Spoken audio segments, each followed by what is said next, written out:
Als familiars de les víctimes de l'accident de Barajas no els és gens fàcil passar pàgina l'endemà de la tragèdia. Persones com la Glòria, però, els ajuden a pair aquest delicat trànsit. Forma part de l'equip de resposta immediata de la Creu Roja a Catalunya, desplaçat a Madrid per donar suport a les famílies. S'han mobilitzat 15 companys seus. Ella no hi ha anat, però va ser-hi a l'11M. Una experiència comparable per extraordinària.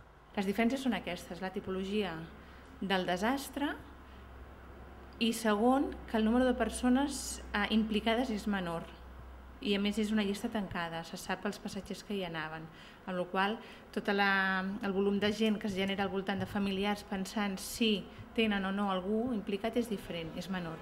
A banda de la Creu Roja, la Generalitat, que s'ha solidaritzat amb 5 minuts de silenci a plaça Sant Jaume, ha posat a disposició el Servei d'Emergències Mèdiques, el Banc de Sang i Teixits i el Servei de Policia Científica dels Mossos. A més, en la tasca d'identificació dels morts, que encara continua, ha pres part un equip de 4 forenses de l'Institut de Medicina Legal de Catalunya. A hores d'ara resulta impossible de poder precisar si entre les víctimes hi havia catalans i en quin nombre.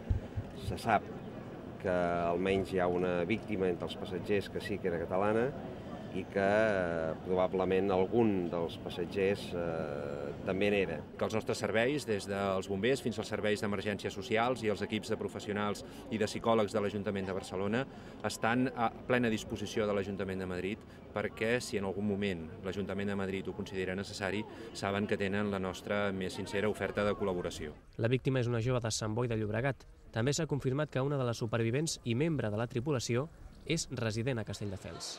Hi ha qui es posa a disposició, però també qui intenta aprofitar-se'n. Diversos ciutadans han denunciat haver rebut trucades que utilitzen el nom d'ONGs per demanar diners per les víctimes de l'accident. Els Mossos d'Esquadra ho estan investigant a hores d'ara.